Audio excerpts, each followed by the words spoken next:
Мехраб KZ ислам ақпараттық ағарту порталы ұсынады. ولا عدوان إلا على الظالمين اللهم صل على سيدنا محمد وعلى آله وأصحابه أجمعين أما بعد السلام عليكم ورحمة الله وبركاته. Құрметті бауырлар, құрметті жамағат, Алла тағала баршамызға разы болсын. Және Алла тағала біздің барша жасаған құлшылық ғибадаттарымызды Алла тағала қабыл етсін. Енді пайғамбарымыз саллаллаху алейхи вассалам айтады ғой, момын адам екі қорқыныштың арасында деп. Ол қандай қорқыныш? Біріншісі өткен өміріміз, екіншісі келер өміріміз, алдағы өмірлеріміз.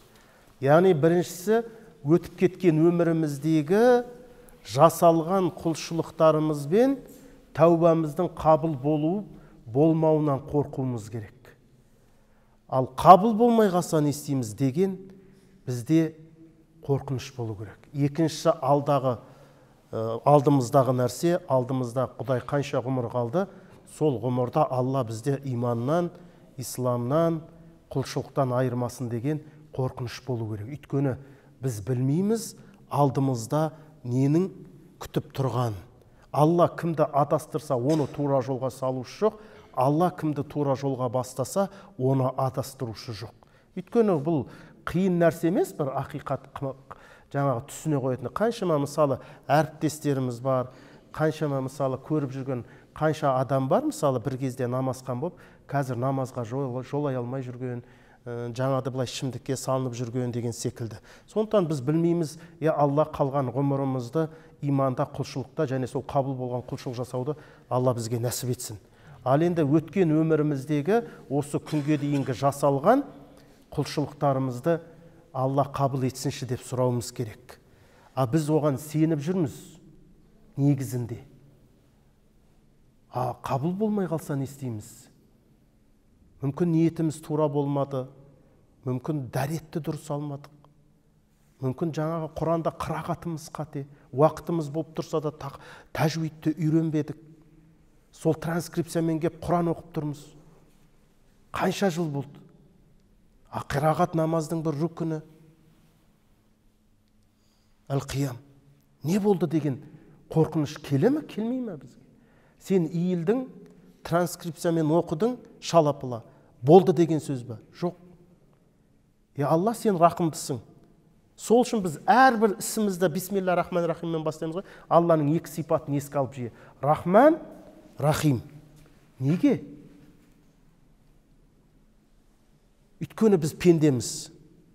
Бізде қателік көп. Тіпті жаңағы оқыған құптанымыздың қабыл болмаған білмейміз. Сол үшін біз қорқамыз, Алла қабыл етші. Сен мейірімдісің ғой. Мен бір сенің әлсіз, нәпсіге ергіш бір пендеңмін. Бар мүмкіндігімді жасап оқыдым мен. Не істеймін енді? Басқа нем жоқ мен. Тәжвид үйрене қояйын, Құран жаттай қояйын десең, уақытым да жоқ. Мына жақта бала шағам шулап жатыр. Деп сұра сен Құдайдан, жалбар. Міне осы нәрсе керек бізге, құрметті бауырлар. Сондықтан иншалла біздің осы отырыстарымызды Алла тағала қайырлы етсін. Сондықтан тіпті бір жақсылық қолымыздан жасау келмесе, мынау дәрістерге барайық. Қай жерде дәріс болып отыр? Өйткені ол Алланы зікір ететін отырыс, ол жердегі не дейді? Рақым періштелер түседі. Ол жердегі пенделердің барлығын Алла кештім дегенде, хотя бы осындай жерге кеп отырып, күнәларымыз кешірілсін. Басқа нәрсе істей алмасақ. Оның ниеті басқа, біреуінің өтіп бара жатып келді деп, оны да кештім дейді Алла тағала. Тіпті біреуінің қатысы да жоқ, оның ниеті басқа еді. Оны да кештім дейді Алла тағала. Иншалла Алла тағала осы отырған баршамызды, дәріс зікірге қатысқан баршамызды Алла кешкен болсын иншалла. Алла өте мейірімді, рақымды, соны естен шығармау керек. Сол біз кейде Алланың рахметін ұмытып кетеміз де, Алланың мейірімін ұмытып кетеміз. Алла тағала мейірімді дейді. Егер ол жарылқаса дейді, күнәнің үлкені болмайды дейді. Ал Алла жазалаймын десе дейді, күнәнің кішкентайы болмайды дейді. Біз ойлаймыз ғой, енді үлкен күнә істеп отқан жоқпын ба, арақ ішіп темекі тартып, зинасы. Бар болған көзім түсіп кеткен, не істеймін, мен де адаммын ғой деп жұбатуың мүмкін да өзіңді. Егер Алла азаптайым десе, жетеді сол. Ал кешірем десе, күнәнің үлкені жоқ. Хоть не істе, Алла кешеді. Шірк жасамасаң болды. Сондықтан иншалла құрметті бауырлар, мынау Аллаға сан шүкір, сансыз мақтаулар болсын. Мынау жағдайымыз жақсарып, жеңілдеп, енді карантин, мешіттер ашылып жатыр, дәріске барып тұрыңыздар. Ұстаздар дәрістер өтіп жатыр. Сол сіздер үшін деп өтіп жатыр. Енді бүгін өткенде біз мынау суфстаиндармен тоқтаған болатынбыз да. Бұл негізі суф, ста деген екі сөзден құралған ағым. Файла, суф деген секілді. Файла, суф деген секілді. Суф, ста деген екі сөзден құралған бұл сөйлем. Бұлар енді, мысалы, мұхиббул хикма дейді ғой, мысалы, файласуф кім десе, хикметті жақсы көруші деген секілді айтылса жаңағы. Ал енді бұлар дейді, шатастырылған қате хикметке ұрынушылар деп келтіреді. Түсіндіңіз ме? Мысалы, суф мағнаху әл-ғилм әл-хикма, ұста мағнаху әл-ғалат, қате. Яғни қате хикметке, ілімге ұрынушылар деген мағынам. Өйткені бұлар не деді? Жаратылыс болмысқа егемес деген. Егемес деген. Біз айтамыз, жаратылыс, әрбір жаралған нәрсе болмыс мәнге ие. Яғни белгілі бір формасы, пішімі бар оның. Яғни сол. Көрдіңіздер ме? Соны бірімізге. Тіпті бұны негізі болмысты қайтарудың өзі оның бар екендігін бекітеді дейді да, ғалымдар айтады. Сен негізінде жоққа шығару үшін бар нәрсені жоққа шығарсың. Сонда сен бір нәрсені жоққа шығарып тұрсаң, сол жоққа шығарып тұруың, оның бар екендігін мойындап тұруың да. Жоқ нәрсені сен қалай жоқ қыласың да. Знаете, мен айтым жаным, мына жерде елдар бауырымыз жоқ десем, бүгін сабаққа келмеді дәріске десем, менің сол жоқ деп оны мойындауымның өзі оның бүгін сабақта отырғандығын дәлелдейді да. Түсініңіздер ме? Ол сондай нәрсе. Негізі түпкіліктен мағынасына үңіліп келетін болса. Енді бүгінгі нәрсе асбабул илм.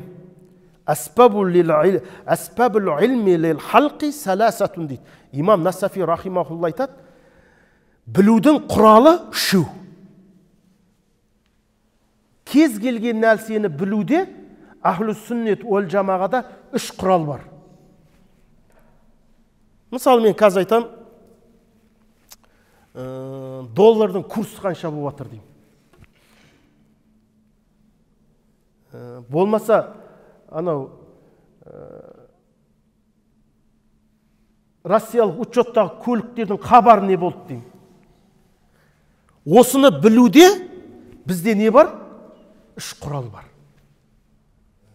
Мен елдарға айттым, егер адам иман келтірмей, кәпір болып отырса, оның ақыреттегі жағдай не болады деймін.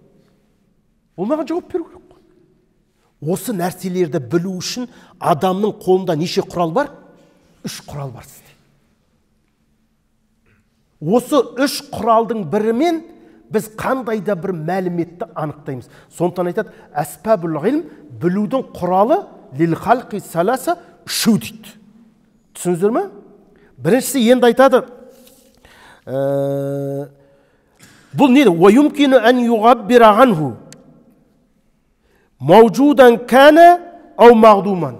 Бар болсын, жоқ болсын, қандай да бір нәрсені анықтауда дейді, осы үш нәрсемен білдіресің дейді. Мысалы, елдар бауырымыз айтады, қазір доллардың курсы осындай болды дейді. Қайдан білді оны?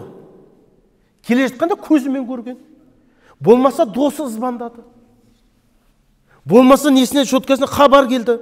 Тұң-тұң, бүгінгі курс осындай деген.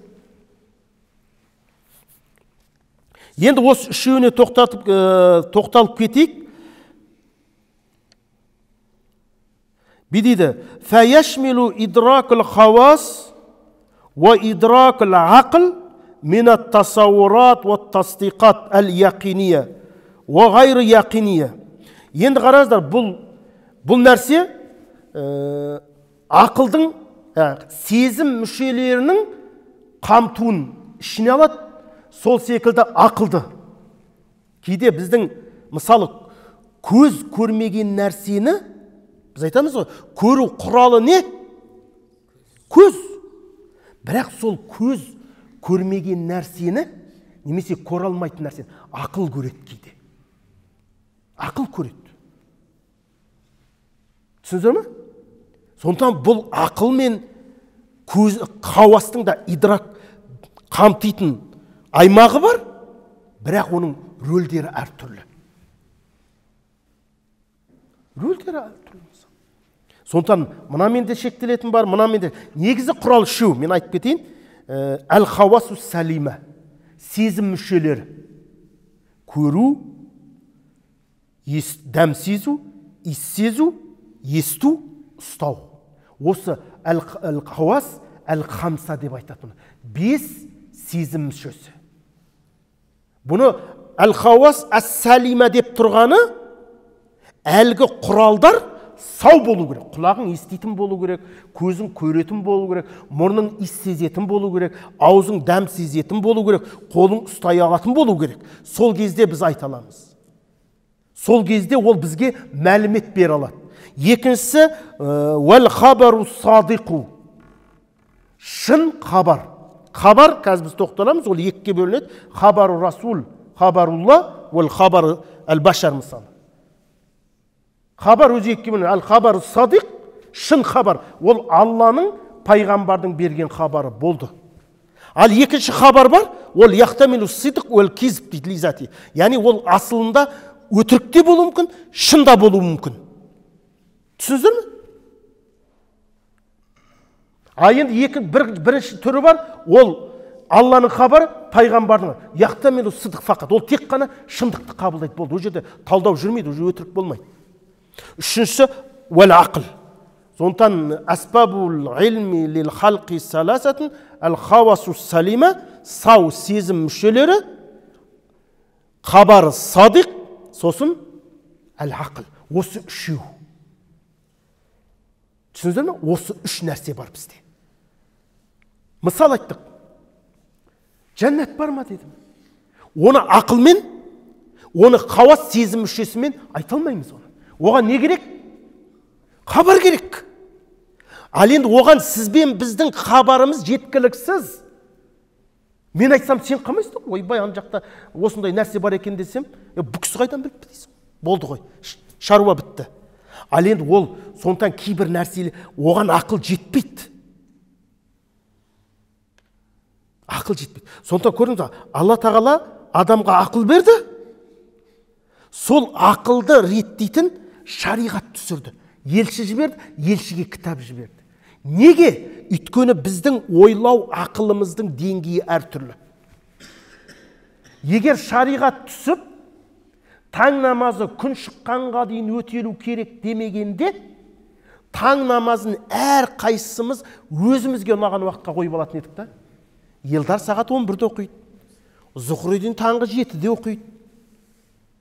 Бұл бауырымыз мүмтем жинап, құптан да оқитын шығарды жаңағы. Бәрін жинап. Сондықтан көрді, біздің ақылымыз әртүрлі. Мысалы, егер қазір айтса, сендер өздерің ақылдасып, таң намазын бір уақытын белгілеп аңдар десек, біз еш қашан келіспейміз. Елдар айтады, ол таңғы 7-ге дейін оқып тастау деген не сұмдық дейді. Біреу ұйықтап қалады. Жұмысқа баратын уақыт, ана мынау. Зұхриденге айтса айтады, оны таң намазына деп созбай-ақ түнгі 3-те оқып тастайық дейді. Бұны сен не ұсыныс айтасың десем, бұл бауырымыз айтуы мүмкін жаңа. Оның бәрін бір 5 уақытқа қоймай, 5-ін жинап сағат түнгі 11-дің кезінде қойып тастайық, 1 сағат ішінде өтеп тастайтын қылайық. Көрме жоқ. Сондықтан ақыл барлық нәрсені шеше алмайды. Сондықтан бізге хабар керек. Ол хабар Алладан пайғамбардың хабары болу керек. Хабарлады бізге. Жәннат қақ, ол жерде рақат бар деді. Тозақ қақ, ол жерде азап бар деді. Сенеміз бе, сенбейміз? Сенеміз, ол қақ. Пайғамбар жәннатта деді, сендер көздерің көрмеген, ақылдарың жетпеген нәрсе бар деді. Не нәрсе деп ойлашы. Сондай жемістер бар, біздің көзіміз көрмеген, ақылымыз жетпейді. Не ол, соны не жейсің сен? Былай қарасаң, біраз нәрсені білеміз ғой жемістің жаңағы. Бірақ тақ қандай жеміс болуы мүмкін деп ойлашы. Дәмі қандай оның жаңағы.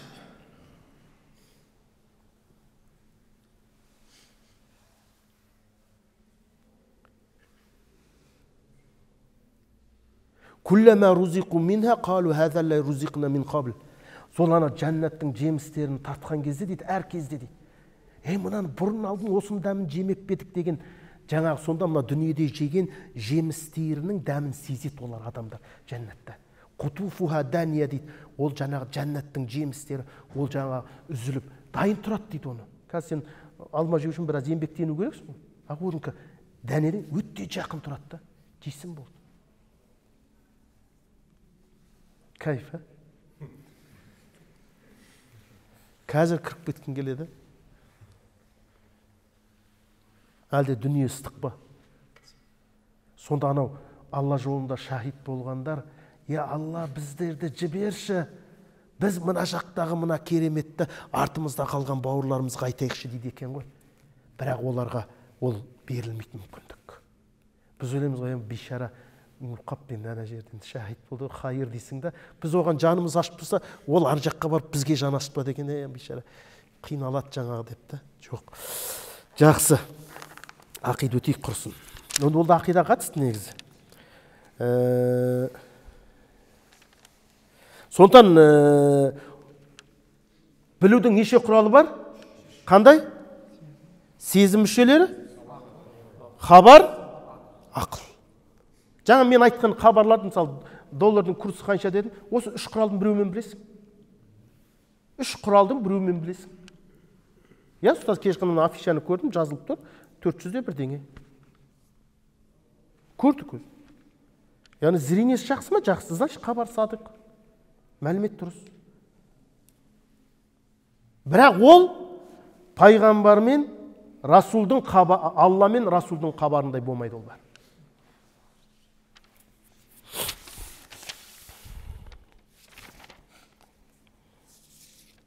Енді қараңыздар,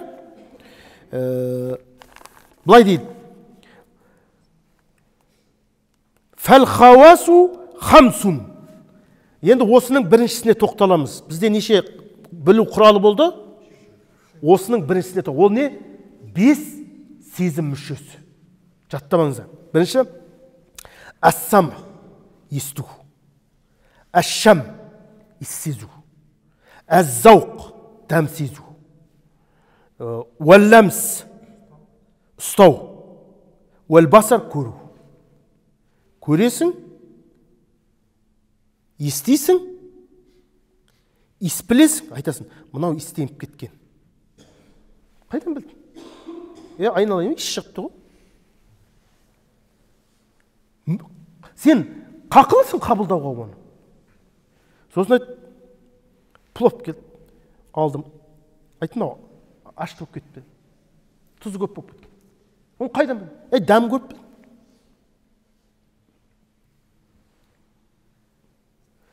Есту солай. Мына жерден жаңағы қышқырған есектің дауысы шықты. Сосын мен мынау мешіттің михрабтың артына біреу есек байлап қойған ба дедім да. Оны есек екенін қайдан білдің десең да, айтады, дауыс шығып, естіп тұрмын ғой. Аттың дауысы емес, сиырдың дауысы, есектің дауысы. Көру де солай. Хақ хабаршысы Мұхаммед саллаллаху алейхи салам. Қайдан оқып тұрмын? Ана жерден оқып тұрмын, көріп тұрмын. Енді дейді, وَبِكُلِّ خَسَّةٍ مِنْهَا يُوْقَفُ عَلَى مَا أُدِغَتْ هِيَ لَهُ. Енді осы 5 сезім мүшесі өз функциясын атқару керек. Мысалы, құлағыммен көрдім, көзіммен дәмін білдім десең, ол хабарға, мәліметке жатпайды. Мәліметке жатпайды. Мен мысалы кіріп келе жатсам, мына жерден банк тұр екен ғой, доллардың курсы 1000 теңге болып кетті дедім да. Бауырымыз тұрып айтты, оны қайдан білдің? Құлағыммен естідім мен. значит хабар дұрыс емес. Неге? Өйткені мен көру ісін немен атқардым деп тұрмын? Құлақ. Сондықтан айтады: "Уаби кулли хассати минха". Мынау әрбір сезім мүшесінің дейді, юқафу алама удиғат, өзінің қойылған функциясы бар ғой, сол болу керек. Сондықтан мысалы Елдар бауырымыз айтады: "Ұстаз, мен жаңа кіріп келе жатқанда көрдім, осындай. Значит, көру құралымен айтып тұр да. Міне. Көру құралымен айтып тұр. Ал енді көретін нәрсені құлағыммен білдім десе, иіс білетін нәрсені жаңа ұстап білдім десе, мысалы, айтты, мынау бірдеңе жұққан ба, мына жерден иіс шығып тұр, қайдан ұстап біліп атым десем де, қоя сал дейсің ғой. Қоя сал дейсің ғой, болды. Значит, қате ол. Бұл хабар шындыққа жанаспайды. Өйткені сен иіс шығып тұр деп айтуың керексің, міне кеп тұр ғой, мен кепті ма саған деп айту керексің де жаңа. Мынау дәмді екен дедім бе жаңа. Оны дәмді екен қайдан көріп тұр ғой дедім бе. Бұдыр бір шашты шығар. Мүмкін кеп кеткен шығар.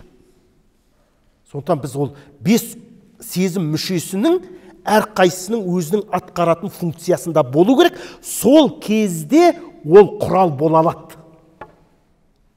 Түсіндіңіздер ме? Ол сау болу керек, және әрқайсысы өз функциясын атқарған болу керек. Сол кезде оны біз не дейміз? Құрал, мәлімет деп қабылдай аламыз. Мәлімет деп қабылдай аламыз. Түсіндіңіздер ғой? Сол кезде ғана болады. Ал енді жаңағы көзіммен естідім, құлағыммен көрдім десең, ол құрал бола алмайды ол кезде. Міне енді бұл жерде хабар бар, сосын ақыл бар. Философтар біріншімен ғана шектелді болды. Сөйтіп олар адасты. Көз көрген, құлақ естіген, мұрын сезген, ауыз дәм білген, ұстаған нәрсе бар, осы 5 нәрсеге ілікпеген нәрсе жоқ деді. Болды. Мысалы, мен жерде тамақ тұр, мен айтсам, Елдар, мұнан дәмін көрсетіп бер десем, ол дәмі көрінбейді, оның дәмі. Оны бүйтіп қасықпен алып көресің. Дәмді дейсің де. Олар айтады, философ, значит бар дейді. Сондықтан олар не істеді? Алла осы 5 нәрсеге кірмейді, жоқ деді. Қолмен ұстай аласың ба Алланы? Жоқ. Көзбен көре аласың ба? Жоқ. Құлақпен ести аласың ба? Жоқ. Иісін біле аласың? Жоқ. Дәмін көресің? Жоқ. Демек Алла жоқ деді. Философтардың қағидасы. Осы 5 нәрсеге кірген нәрсе бар, осы 5 нәрсеге кірмеген нәрсе жоқ. Көрдіңіз бе? Ақыл. Біреулер ақылмен ғана шектелді. Мысалы, мұғтазилиттер.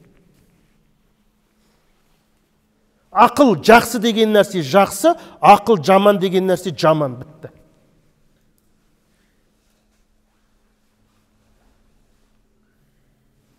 Сондықтан олар не істеді? Алланың көрінуін ақылға салды, болмайды деді. Біз мына көзбен Құдайды көретін болсақ, Құдай бір тарапта болу керек. Мысалы, мен артыма қарау үшін не істеуім керек? Михрабты көру үшін бұрылуым керек. Түсіндіңіздер ме? Мысалы, михраб бар дедіңдер сендер. Құдай қаласа михрабты көреміз дедік. Енді сол михрабты көру үшін мен не істеуім керек? Бұрылуым керек. Демек, егер сендер мына көзбен Алланы ақыретте көру болады десеңдер, ол көздің бағыты бар. Значит, Құдайды көру үшін ол не бір жаққа, бір тарапқа бұрылу керек, а бір жаққа бұрылу, Құдайды бір жаққа шығару, демек болмайды деді, олар сызып тастады. Ал ақыл келгенде, ал енді ақыл көздің жетпей, көздің көре алмаған ақыл көреді, ақылдың көре алмаған хабар береді. Жәннатты көре аласың ба? Көзіңмен де, ақылыңмен де көре алмайсың. Бірақ оны немен көресің? Хабармен. Алла тағала айтты. Өжеде астарынан ағатын өзендер болады деді. Бал ағады деді. Ол анадай біздегідей бүйтіп арықпен ақпайды ол. Мынадай бүйтіп ағады. Субханалла, Алланың құдіреті шексіз. Бүйтіп мынаның үстіне қазір бүйтіп су тамызсаң, мына су бүйтіп іркіліп тұрады ғой. О жердің жаңағы сол жәннаттың өзенде солай ағады. Бүйтіп ала саласың да. А оны сен ақылың жетпейді оған. Айтты ғой, сен көз көрмеген, құлақ естімеген нәрсе. А ол не? Ақылға салып көремеді, көзді көрмеді. Сондықтан оған не керек? Кейбір нәрсеге. Сондықтан ғалымдар айтты, бұл үш нәрседе құрал, біз үшеуін мойындайды. Философта біреумен шектелсе, мұқтазитта біреумен шектелсе, біздікілер үшеуін бірде. Үшеуі де құрал. Үшеуі де құрал. Дұрыс, көздің мойындайтын нәрсесі бар. Құлақтың естисің, мысалы, Аллаху акбар, Аллаху акбар. Азан айтылып жатыр дедік. Я, мойындаймыз ғой. Оны қайдан біліп тұрмыз азан айтылып жатқан? Естіп тұрмыз. Алхамдулилля. Тыныш Құран оқылды дедік. Не, ана жақта бір кісі Құран оқуды бастады. Немен біліп жатыр? Көріп тұрған жоқпыз ешкімді. Бірақ нені естіп тұрмыз? Дауысты естіп тұрмыз. Жігіттер жұмысты тоқтарайық. Азан басталды. Аллаху акбар, Аллаху акбар. Естідік қой. Естідік. Көрдіңіздер ме сондай нәрсе? Сондан бұл да құрал, бұл да бізге мәлімет береді. Мысалы айтты, Рамазанның айын көрдім ұстаз дейді, және шам кірді, айды көрдім. Демек ертең уже ораза. Егер бұл хабары қабылданатын адам болса, бұл не істеді ол? Ақылмен білген жоқ қой ол. Естіген жоқ. Көрді айдың туған. Айтты, Рамазанның айы туды, онда ертең ораза деді бұл. Қазір құптанда неде хабарлайды, құрметті жамағат, бүгін түнде сәресі, ертең ораза дейді. Хабарды қайдан алдық? Көрді. Кім? Елдар. Хабар қандай кісі? Қабыл етілетін адам. Болды, сиққа. Сондай нәрсе бұл. Симақ деген, мысалы, хадис ілімінде сен естіген болу керексің. Мысалы, Елдар әкесінен, әкесі табиғиннан, табиғин, сахабадан, сахаба пайғамбар. Самиғту дейді. Ан фулан, ан фулан, ан фулан. Ол құрал. Симақ болу, көрген болу керек. Ақбарани дейді, маған хабарлады дейді. Бәленшеден қала Расулулла пайғамбарымыз айтты. Иннамал ағмалу бинниет деген секілді. Сондан бұл бесеу құрал.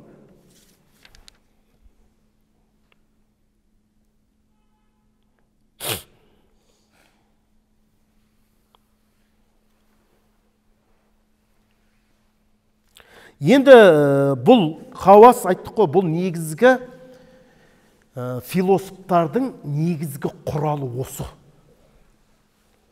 Бұлардың құралы осы. Ал бірақ исламда бұл 5 құрал жеткіліксіз. Өйткені бұл нәрселермен білмейтін нәрселер бар. Білмейтін нәрселер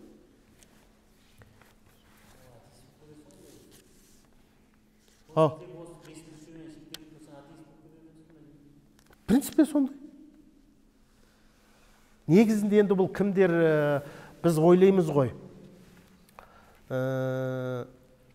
Бұл нәрсені біз қазір айтып отырмыз, жәннат бар, мына жерде тозақ бар. Оны адамның қабылдауы қиын нәрсе. Сіздер просто сеніп отырсыздар, Алла иман бергесін ғана да. Иман бергесін ғана.